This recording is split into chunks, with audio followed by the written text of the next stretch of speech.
ఆరోగ్యమస్తు కార్యక్రమంలో కాలం మారింది, జీవిత వేగం పెరిగింది, సరైన ఆహారం తీసుకోవడం గగనమైపోతోంది.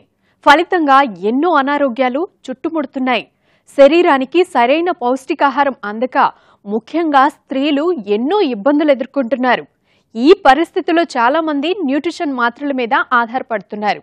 ఇలాంటి హెల్త్ సప్లిమెంట్స్ మంచి ఫలితాలను ఇస్తాయా లేదా తెలుసుకుందాం.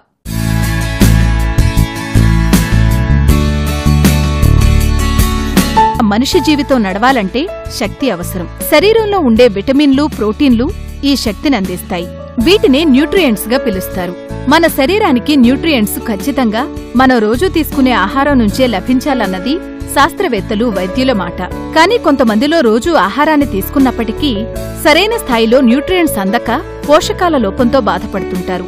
మనం తీసుకునే ఆహారంలో కాయగూరలు, పండ్లు లేకపోతే అది పూర్తి పోషకాహారం కాదు. అయితే ఇప్పుడు మనం తీసుకుంటున్న ఆహారం కావలసిన స్థాయిలో పోషకాలను అందించడం లేదు.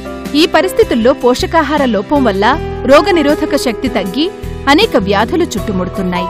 ఈ పరిస్థితుల్లో చాలా మంది మంచి పోషకాలను మందుల రూపంలో తీసుకుంటున్నారు. సప్లిమెంట్స్ అంటే యాక్చువల్గా మన ఆహారంలో ఉండేటువంటి డెఫిషియన్సీని కవర్ చేయడానికి ఉపయోగించేవి సప్లిమెంట్స్ అన్నమాట. ఇమ్యూనిటీ పెరగటానికి, స్కిన్ కండిషన్స్ కి, స్కిన్ మీద వచ్చే ఇన్ఫెక్షన్స్ వాటికి, తర్వాత పోస్ట్ ఆపరేటివ్ కండిషన్స్ లో వైటమిన్ సి కొందరు డాక్టర్స్ రికమెండ్ చేస్తూ ఉంటారు. అలాగే హార్ట్ ప్రొటెక్షన్ కి కొన్ని వైటమిన్స్ అంటే కొన్ని సప్లిమెంట్స్ ఉంటాయి. ఎసెన్షియల్ ఫ్యాటీ యాసిడ్స్ ముఖ్యంగా ఫిష్ ఆయిల్ లాంటివి హార్ట్ ప్రొటెక్షన్ కి సప్లిమెంట్ రికమెండ్ చేస్తూ ఉంటారు డాక్టర్స్.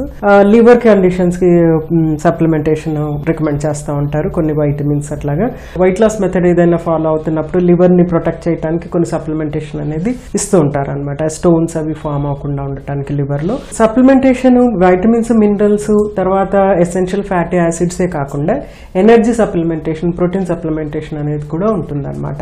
ఇలాగా రకరకాల సప్లిమెంటేషన్స్ మనకి అవైలబుల్ గా ఉన్నాయి మార్కెట్ లో. మన కండిషన్ బట్టి, మన రిక్వైర్మెంట్ బట్టి డాక్టర్స్ ప్రిస్క్రైబ్ చేస్తూ ఉంటారు, కొంత డైటిషియన్స్ కూడా ప్రిస్క్రైబ్ చేస్తూ ఉంటారు. ప్రిస్క్రిప్షన్ తో సప్లిమెంటేషన్ తీసుకోవటం అనేది ఎలాంటిది అంటే ఒక కండిషన్ ని మనం ఐడెంటిఫై చేసి ఆ కండిషన్ కి ఇది ఈ సప్లిమెంటేషన్ అవసరం అవుతుంది అని చెప్పి థెరపిటిక్ గా, అంటే ఒక వారం రోజులు, లేకుంటే 2 వారాలు, 1 నెల, 3 నెలలు, 6 నెలలు, ఇలా ఒక టైం స్పెసిఫిక్ గా ఎంతకాలం సప్లిమెంటేషన్ తీసుకోవాలనేది చెప్తారనమాట. సాధారణంగా న్యూట్రిషన్ మాత్రలు తీసుకోవడాన్ని కొన్ని ప్రత్యేక పరిస్థితుల్లో మాత్రమే వైద్యులు సూచిస్తారు. మంచి ఆహారాన్ని తీసుకుంటూ అందులో పండ్లు, కాయగూరలు, తృణధాన్యాలు, తక్కువ కొవ్వు ఉండే పాల పదార్థాలు, మాంసం, చేపలు, పాలు లాంటివి తీసుకునే వారికి బయట నుంచి పోషకాలు అవసరం ఉండవు. కొన్ని ప్రత్యేకమైన పరిస్థితుల్లో మాత్రమే ఇవి అవసరమవుతాయి. గర్భిణీలకు 400 మైక్రోగ్రాముల ఫోలిక్ యాసిడ్ అవసరమవుతుంది. దీనికి తగిన ఆహారాన్ని తీసుకోవాలి, లేదంటే మాత్రల రూపంలో తీసుకోవాలి. ఐరన్ ఉండే సప్లిమెంటును గర్భిణీలు ప్రత్యేకంగా తీసుకోవాలి. 50 ఏళ్ల వయసు పైబడిన వారు అన్ని రకాల ఆహారాలు తీసుకోలేని పరిస్థితుల్లో ఉంటారు. ఇలాంటి వారికి బి విటమిన్ చాలా అవసరం. 65 ఏళ్లు పైబడిన వారు కళ్లు తిరగడం, నీరసం లాంటి సమస్యలు ఎదుర్కొంటారు. అలాంటివి లేకుండా ఉండాలంటే 800 యూనిట్ల విటమిన్ డి అవసరం. 1600 క్యాలరీలకు మించి లేదా తగ్గించి ఆహారాన్ని తీసుకునే వారికి, తక్కువ కాయగూరలు తినే శాకాహారులకు ఇవి అవసరమవుతాయి. చేపల్లో 3కు మించి రకాలను ఒకే వారంలో తీసుకోవడం కూడా కొన్ని సమస్యలకు దారితీస్తాయి. ఎక్కువగా బ్లీడింగ్ అవుతున్న స్త్రీలకు కూడా ప్రోటీన్లు అవసరమవుతాయి.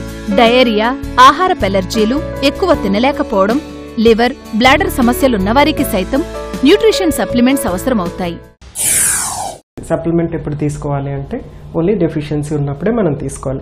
అది కూడా డాక్టర్ కానీ డైటీషియన్ కానీ మనకి డయాగ్నోస్ చేసి చెప్తారు, ఎంతవరకు తీసుకోవాలనేది చెప్తారు. సప్లిమెంటేషన్ ఎలా తీసుకోవాలి అనేది ఎలా డిసైడ్ అవుతుంది అంటే మనకున్న కండిషన్ బట్టి, మనకున్న లెవెల్స్, బ్లడ్ లెవెల్స్ లో మనకున్నటువంటి న్యూట్రియంట్స్ ఎట్లా ఉన్నాయి, దేని గురించి మనం ఆలోచిస్తున్నాము, దేని గురించి మనం సప్లిమెంటేషన్ ఇస్తున్నాం అనేది చెక్ చేసుకుని దాన్ని బట్టి స్పెసిఫిక్ గా మనం టైం ఫార్ములేట్ చేసి ఏ ఫార్ములా ఇస్తే మంచిది అని చెప్పేసి జనరల్ గా సప్లిమెంటేషన్ కన్సంప్షన్ అనేది రికమెండ్ చేస్తారు. వైటమిన్స్ అనేవి మనకి లిక్విడ్ ఫామ్లో ఉంటుంది, టాబ్లెట్ ఫామ్లో ఉంటుంది. ప్రోటీన్ పౌడర్స్, ఎనర్జీ పౌడర్స్ అనేవి మనకి పౌడర్ ఫామ్లో ఉంటుంది. అవి మనము మిల్క్లో కానీ లేకుంటే జ్యూస్లో కానీ వాటర్లో కానీ మిక్స్ చేసి మనం తీసుకోవచ్చు. తర్వాత కొన్ని క్యాప్సిల్ ఫామ్లో ఉంటాయి అన్నమాట. అంటే జెల్ క్యాప్సిల్ ఫామ్లో ఉంటాయి. ముఖ్యంగా వైటమిన్ ఈ లాంటిది. అంటే వైటమిన్ ఈ అనేది మనకి ఫ్యాట్ సాల్యుబుల్ వైటమిన్ కాబట్టి అది లిక్విడ్ ఫామ్లో అంటే ఫ్యాటీగా ఉంటుంది. వైటమిన్ ఈ, తర్వాత ఫిష్ ఆయిల్, వైటమిన్ డి ఇవన్నీ కూడా ఫ్యాట్ సాల్యుబుల్ కొలైడ్స్ అంటే ఫ్యాట్ సాల్యుబుల్ దాంట్లో ఉంటుంది కాబట్టి అవి మనకి క్యాప్సిల్ ఫామ్లో దొరుకుతూ ఉంటాయి అన్నమాట. వైద్యునితో మాట్లాడిన తరువాత అతని సలహా మేరకే న్యూట్రిషన్ సప్లిమెంట్స్ తీసుకోవలసి ఉంటుంది. లేదంటే ఇతర సమస్యలను ఎదుర్కోవలసి ఉంటుంది. మనం తీసుకునే మందులు వాడే పరిస్థితుల్లో ఉన్నాయా లేదంటే వాటికి కాలం తీరిపోయిందా అనే విషయాన్ని ఖచ్చితంగా పరిశీలించాలి. వీటిని వాడటానికి ముందు మనం ఎలాంటి ఆహారాన్ని తీసుకుంటున్నామన్న అంశము చాలా ముఖ్యం. మీరు తీసుకునే ఆహారం, తీసుకునే సప్లిమెంట్స్ ఒకేలాంటివైతే పెద్దగా ప్రయోజనం ఉండకపోవచ్చు. పైపెచ్చు దీనివల్ల లివర్ సమస్యలొచ్చే ప్రమాదముంది. ముఖ్యంగా వైద్యుల సలహా లేకుండా ఇలాంటివి తీసుకోవడం చాలా ప్రమాదకరం. ఆహారం రూపంలో ఏవి తీసుకున్నా పర్వాలేదు గాని మాత్రలుగా తీసుకోవాలంటే మాత్రం వైద్యుల సలహా తప్పనిసరి.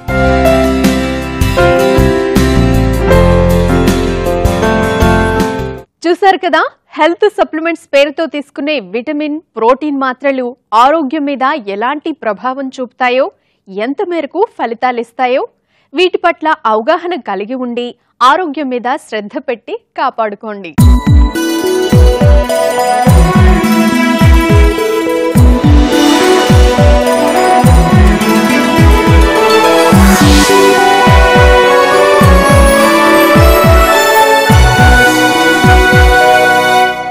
ఆరోగ్యమస్తు కార్యక్రమంలో మానవ శరీరం అనే యంత్రాన్ని నడిపించే ప్రధాన అవయవం మెదడు. మెదడు నిర్వహించే ప్రధానమైన పనుల్లో గుర్తు పెట్టుకోవడం కూడా ఒకటి. ఇందులో ఏదైనా సమస్య ఏర్పడినప్పుడు హఠాత్తుగా అన్నింటినీ మర్చిపోవడం మొదలవుతుంది. దీన్నే ఎమెన్షియాగా వ్యవహరిస్తారు. ఎమెన్షియా సిండ్రోమ్ ఉన్నవారికి తమకు తాము గుర్తుంటారు తప్ప ప్రపంచాన్ని మర్చిపోతారు. ఈ సమస్యకు పరిష్కారాలేంటో తెలుసుకుందాం.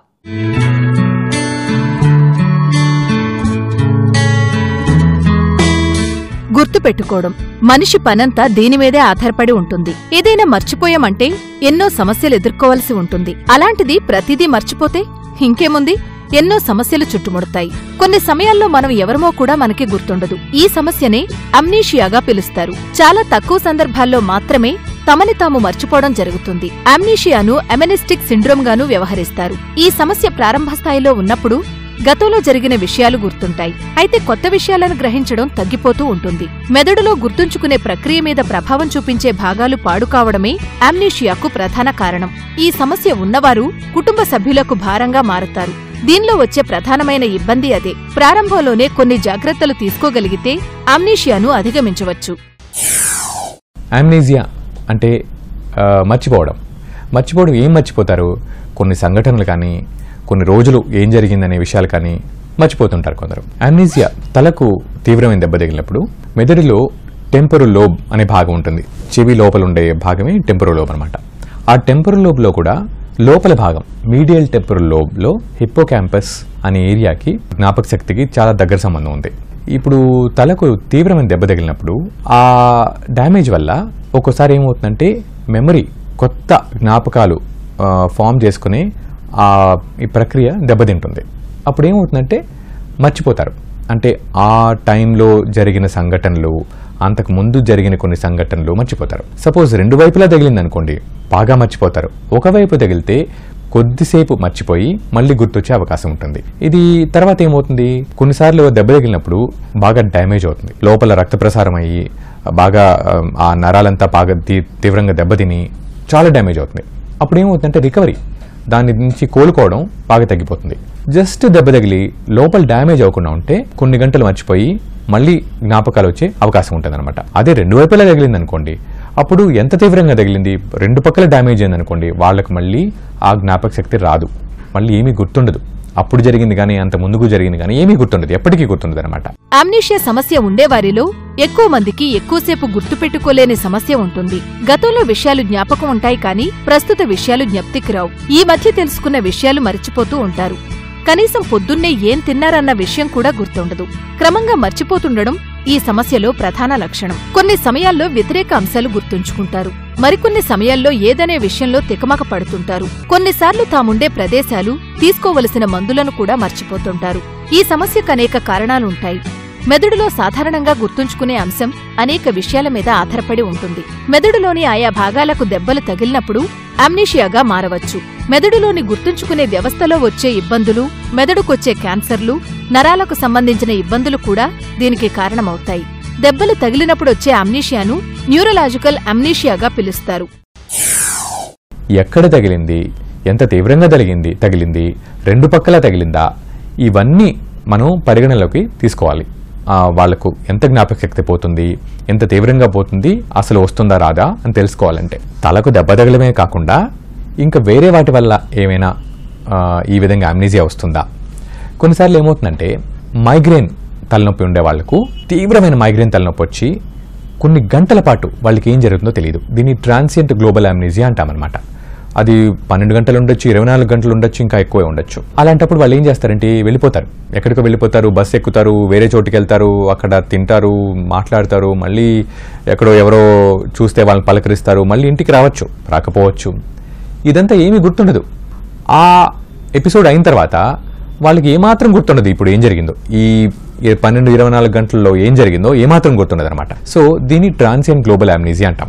ఇదే పరిస్థితి మూర్ఛరోగం ఉండే వాళ్ళకు కూడా వస్తుంది. ఆ కొద్ది గంటల్లో ఏం జరిగిందో ఏమాత్రం గుర్తుండదు, కానీ అన్ని నార్మల్గా చేస్తారు, వాళ్ళు చేసేదేమో అన్ని నార్మల్గా చేస్తారు, కానీ గుర్తుండదు. కారణాన్ని బట్టి దీనికి ట్రీట్మెంట్ ఉంటుంది. కొందరికి అమ్నీజియాతో స్టార్ట్ అయ్యి తర్వాత డిమెన్షియా కూడా వెళ్ళొచ్చు. మనకు వీటిల్లో తెలిసింది కామన్ గా అల్జీమర్స్ డిమెన్షియా. ఇంకొన్నిసార్లు కొన్నిటికి ట్రీట్మెంట్ ఉండే అమ్నీజియా కూడా ఉంటుంది. B12 లోపం వల్ల కానీ, లేకపోతే థైరాయిడ్ డిసార్డర్స్ వల్ల కానీ కొన్నిసార్లు జ్ఞాపకశక్తి బాగా తగ్గిపోయి కొన్ని విషయాలు గుర్తుండకుండా ఉండి మళ్ళీ దీనికి ట్రీట్మెంట్ ఇచ్చినప్పుడు గుర్తొచ్చే అవకాశం ఉంటుందన్నమాట. కొన్నిసార్లు ఈ అమ్నీజియాకి స్పెసిఫిక్ గా మనకు మందులు ఇవ్వచ్చు, కానీ అవసరం ఉండదు. ఆ కారణాన్ని ట్రీట్ చేస్తే అదే మనకు రికవరీకి తోడ్పడుతుంది అనమాట. అమ్నీషియా వచ్చిందని తెలియగానే వైద్యులు అది అల్జీమర్స్ వల్ల కాదా అనేది తెలుసుకోవాలని ప్రయత్నిస్తారు. దాని ద్వారా చికిత్సను ప్రారంభిస్తారు. అలాగే గతంలో ఏవైనా దెబ్బలు తగిలాయా, ఆపరేషన్లు జరిగాయా అనే విషయాన్ని తెలుసుకుంటారు. అలాగే మనకున్న అలవాట్లు, ఆరోగ్య సమస్యల్లాంటివి తెలుసుకున్న తర్వాత చికిత్స ప్రారంభిస్తారు. ఈ సమస్యకు చేయవలసిన చికిత్స గుర్తుంచుకునే శక్తిని పెంచడమే. చికిత్స ఏమిటనేది గుర్తుంచుకునే శక్తి ఎంత తగ్గిందనే దాని మీద ఆధారపడి ఉంటుంది. ఈ సమస్యకు మందుల కంటే కొన్ని చిన్నపాటి జాగ్రత్తలే ఎక్కువ సాయం చేస్తాయి. చేతిలో ఓ స్మార్ట్ ఫోన్ ఉంచుకుని అన్నీ అందులో పొందుపరుచుకోవడం లాంటివి చేయాలి. అదేవిధంగా ఓ పుస్తకాన్ని దగ్గరుంచుకుని అన్నీ అందులో రాసుకుంటూ మధ్య మధ్యలో చూసుకోవాలి. క్యాలెండర్స్ లాంటి వాటి మీద రాసుకోవడం కూడా ఓ పరిష్కారం. అదేవిధంగా ఈ సమస్య రాకుండా చూసుకోవాలంటే కొన్ని జాగ్రత్తలు పాటించడం తప్పనిసరి. ఎక్కువ ఆల్కహాల్ తీసుకోకపోవడం, డ్రైవింగ్ చేసేటప్పుడు హెల్మెట్, సీట్ బెల్ట్ లాంటివి ధరించడం, ఏవైనా ఇన్ఫెక్షన్లు వచ్చినప్పుడు అవి మెదడుకు పాకకుండా జాగ్రత్తలు తీసుకోవడం, మెదడుకు సంబంధించి ఏ సమస్యలొచ్చినా వెంటనే చికిత్స తీసుకోవడం చేయాలి. ఇటువంటి చిన్నపాటి జాగ్రత్తల ద్వారా సమస్య రాకుండా ముందే మనల్ని మనం కాపాడుకోవచ్చు.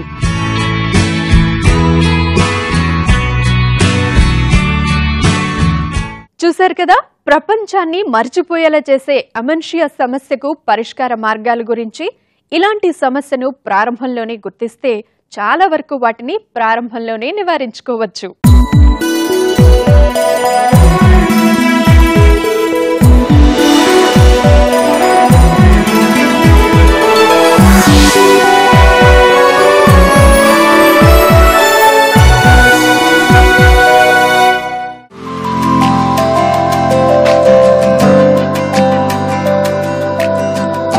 ఆర్థరైటిస్ లాంటి సమస్యలొచ్చినప్పుడు బాగా నొప్పిగా ఉండే హిప్ జాయింట్ ను వైద్యులు తొలగించి దాని స్థానంలో ఓ కృత్రిమ భాగాన్నుంచి రీప్లేస్మెంట్ సర్జరీ చేస్తారు. ఈ సర్జరీ వల్ల నొప్పి తగ్గడంతో పాటు నడవడం కూడా సులభమవుతుంది. ఈ శస్త్రచికిత్సను సంప్రదాయ పద్ధతిలో లేదా ఇన్వాజివ్ టెక్నిక్ పద్ధతిలో నిర్వహిస్తారు. రెండింటికీ ఉన్న తేడా తిరిగి అమర్చే హిప్ సైజు మాత్రమే. సంప్రదాయ పద్ధతిలో మత్తుమందిచ్చి ఆ భాగాన్ని కోసి కృత్రిమ భాగాన్ని అమరుస్తారు. 1970 నుంచి హిప్ రీప్లేస్మెంట్ సర్జరీలు జరుగుతూనే ఉన్నాయి. 10 ఏళ్ల క్రితమే కృత్రిమ జాయింట్స్ అందుబాటులోకి వచ్చాయి. ఇందులో దాదాపు 85% శస్త్రచికిత్సలు మంచి ఫలితాలిచ్చాయి. ఒక్కసారి శస్త్రచికిత్స జరిగాక 20 ఏళ్ల వరకు ఇబ్బందులు ఎదుర్కావు.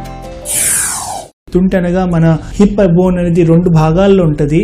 ఒకటి femoral bone with its head and ఒక గిన్నె అస్టాబ్లం అని అంటాం. అంటే హెడ్ అండ్ గిన్నె ఈ రెండు కలిపి మూవ్మెంట్ వల్ల తుంటి ఎముక అనేది ఆర్ తుంటి జాయింట్ అనేది ఏర్పడుతుంది అనమాట. ఈ తుంటి జాయింట్ ఉండడం వల్ల మనం పరిగెత్తొచ్చు, మన మూమెంట్స్ తొడ దగ్గర ఈజీగా ఉంటాయి, రొటేషన్స్ అన్ని చేయొచ్చు, మన మూమెంట్లు ఎక్కి దిగడం ఇవన్నీ ఈజీ ఎందుకు అవుతాయి అంటే తుంటి జాయింట్ అనేది ఆ ఏరియాలో ఉన్నది కాబట్టి. తుంటి భాగం దగ్గర ఏదైనా పాడైంది అనుకోండి, ఎముక పాడవడము, లేకపోతే కండ వల్ల ఎముక పాడవడము, ఫ్రాక్చర్ అవడం వల్లనో, అసిటాబ్లం అంటే ఆ గిన్నె పాడవడం వల్లనో, సో ఇవన్నీ కారణాల వల్ల తుంటి అనేది పాడవచ్చు. ఆ పాడైన తుంటిని మళ్ళీ నార్మల్ చేయడానికి చేసే సర్జరీ తుంటి మార్పిడి. ఆస్టియో ఆర్థరైటిస్ అంటే వయసుతో పెరిగే ఇష్యూస్ వల్ల ఈ గిన్నెలో లైనింగ్ ఉండే మెత్తటి కొబ్బరి ముక్క లాంటి కార్టిలేజ్ ఒకవేళ పాడైంది అనుకోండి, ఈ తుంటి మార్పిడి ఆపరేషన్ అనేది అవసరం పడవచ్చు. సో బేసికలీ గిన్నె పాడవడం వల్ల దెబ్బతోటన్నా, ఫ్రాక్చర్ తోటన్నా, లేకపోతే సహజంగా ఆర్థరైటిస్ వల్లనో, లేకపోతే రుమటాయిడ్ ఆర్థరైటిస్లో అంటే కండ వల్ల ఆ ఎముకనంతా తినేయడం వల్లనో, వేరే ఏదో కారణాల వల్ల కూడా ఎముక పాడడం వల్ల ఆ తుంటి మార్పిడి ఆపరేషన్ గిన్నె పాడడం వల్ల మనం చేయాల్సి వస్తుంది. శస్త్రచికిత్స తర్వాత హిప్ ఎముక శరీరానికి తగ్గట్టుగా మారేందుకు కొంత సమయం పడుతుంది. ఈ మధ్యలో అది మన శరీరానికి అనుకూలంగా ఉంటుంది. కండరానికి కొత్త ఎముకకు మధ్య కదలికల కోసం జాగ్రత్తలు తీసుకోవడం అవసరం. సాధారణంగా హిప్ రీప్లేస్మెంట్ సర్జరీలో 8 నుంచి 10 ఇంచెలు ఉండే పక్క ఎముకను మారుస్తారు. ప్రస్తుతం దీన్ని 2 నుంచి 5 ఇంచెలుండే 2 భాగాలుగా మార్చి శస్త్రచికిత్స నిర్వహిస్తున్నారు. దీనివల్ల కోలుకునే విషయంలో మంచి మార్పులు కనిపిస్తున్నాయి. దీనివల్ల తక్కువ రక్తం పోతుంది, నొప్పి తగ్గుతుంది, తక్కువ సమయంలో ఆస్పత్రిలో ఉంటే సరిపోతుంది, మచ్చలు తగ్గుతాయి, కోలుకోవడం త్వరితమవుతుంది. దీనికి రక్తం అవసరం కనుక ఆపరేషన్కు కొద్ది రోజుల ముందుగా ఆపరేషన్ చేయించుకునే వ్యక్తే కొంత రక్తాన్ని ఇవ్వడం వల్ల చాలా సమస్యల్ని రాకుండా కాపాడుకోవచ్చు. శస్త్రచికిత్స తర్వాత కనీసం ఓ వారం వరకు ఆస్పత్రిలో ఉండాలి. ఆ సమయంలో మీకు నడక సులభమయ్యేందుకు వైద్యులు ఫిజియోథెరపీని సూచిస్తారు. కనీసం ఓ నెలపాటు ఫిజియోథెరపీ తీసుకోవడం వల్ల కోలుకోవడం సులభమవుతుంది. హిప్ రీప్లేస్మెంట్ అనగా ఏంటంటే ఆపరేషన్లో 2 భాగాలు ఉంటాయి. పైన గిన్నె ఉంటుంది, కింద femoral head with femoral head ఉంటుంది. అలాంటప్పుడు గిన్నెని కొంచెం మనము రీమ్ చేస్తాం, అంటే బాగా షేవ్ చేస్తాం. మనం చిన్నప్పుడు పెన్సిల్ని షార్ప్ చేసినట్టు దీన్ని కూడా బాగా షార్ప్ చేసేసి అక్కడ సిమెంట్ అద్ది అక్కడ ఇంకో గిన్నె అంటే మనిషి చేసిన గిన్నె దాన్ని అక్కడ ఫిక్స్ చేస్తాం. ఆ గిన్నె మీద అతుక్కోవడానికి, ఆ గిన్నెతో ఆర్టికులేట్ అవ్వడానికి ఫీమరల్ హెడ్ ఏదవుతుందో ఆ ఫీమరల్ హెడ్ని మనం కట్ ఆఫ్ చేసేసి వేరే మనిషి చేసిన ఫీమరల్ హెడ్ బంతిని మనం ఆ ఫీమర్లో పెట్టి సిమెంట్తో ఫిక్స్ చేసి ఆ రెండింటిని కలుపుతాం. దాంతో ఏమవుతుందంటే ఆ ఎముకల మధ్యలో ఉన్న ఘర్షణ తగ్గి మనిషి చేసిన జాయింట్ మధ్యలో ఉంది కాబట్టి ఆ నొప్పి అనేది తగ్గిపోయి పేషెంట్ వల్ల నడవడం అన్నా, కింద కూర్చోవడం అన్నా ఇవన్నీ సహజంగా చేస్తుంటారు అనమాట. ఈ తుంటి మార్పిడిలో ఎన్నో రకాలు ఉన్నాయి. సింపుల్ సిమెంటెడ్ నీ హిప్ రిప్లేస్మెంట్ అంటాం. సిమెంటెడ్ హిప్ రిప్లేస్మెంట్ అంటే కింద ఫీమరల్ భాగం అన్నా పైన ఎస్టాబ్యులర్ భాగం అన్నా 2 మనం సిమెంట్ తోటే ఫిక్స్ చేస్తాం. రెండవది ఏంటంటే సిమెంట్లెస్ అన్సిమెంటెడ్ టీహెచ్ఆర్ అంటాం. అన్సిమెంటెడ్ టోటల్ హిప్ రిప్లేస్మెంట్ అంటే కింద భాగమైనా పైన భాగమైనా మనము సిమెంట్ పెట్టుకోకుండా స్క్రూస్ తోటి ఇంకా హైడ్రాక్సీ అపిటైట్ అనే ఒక పదార్థంతో మనము ఆ స్టెమ్ని మనం అద్దుతాం అనమాట. దాంతో ఆ ఎముక వచ్చి దాన్ని గట్టిగా పట్టేసుకుంటుంది. ఆర్ హైబ్రిడ్ అంటే కొన్నిసార్లు గిన్నెనన్నా లేకపోతే ఫీమరల్ సైడ్ అన్నా సిమెంట్తో పెట్టి వేరే సైడ్ని స్క్రూస్ అన్నా హైడ్రాక్సీ అపిటైట్ తోటన్నా చేస్తాం.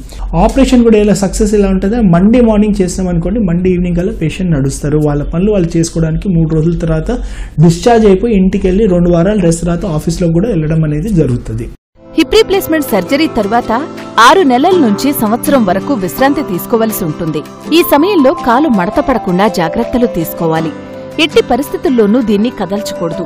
కాలు కదల్చాలంటే ఖచ్చితంగా ఫిజియోథెరపిస్టు పర్యవేక్షణలోనే చేయాల్సి ఉంటుంది. కనీసం 1 రోజుల పాటు ఫిజియోథెరపీ థెరపిస్టు ప్రత్యక్ష పర్యవేక్షణలో జరగాలి. ఆ తర్వాత ఆయన సూచించిన మేరకు సరైన వస్తువులను వాడుతూ సరైన విధంగా నడక సాగేలా జాగ్రత్తలు తీసుకోవాలి. వీటిని పాటించకపోతే మరో సర్జరీ చేయాల్సిన ప్రమాదం రావచ్చు. శస్త్రచికిత్స తర్వాత 2 కాళ్ల పొడవు ఒకేలా ఉందా లేదా అనే విషయాన్ని వైద్యులు గమనించాలి. కూర్చునే విధానంలో జాగ్రత్తగా ఉండాలి. కొన్ని సమయాల్లో ఊపిరి తీసుకోలేని పరిస్థితి కూడా ఏర్పడవచ్చు. కాబట్టి ఎప్పటికప్పుడు వైద్యుని సంప్రదిస్తూ ఉండాలి.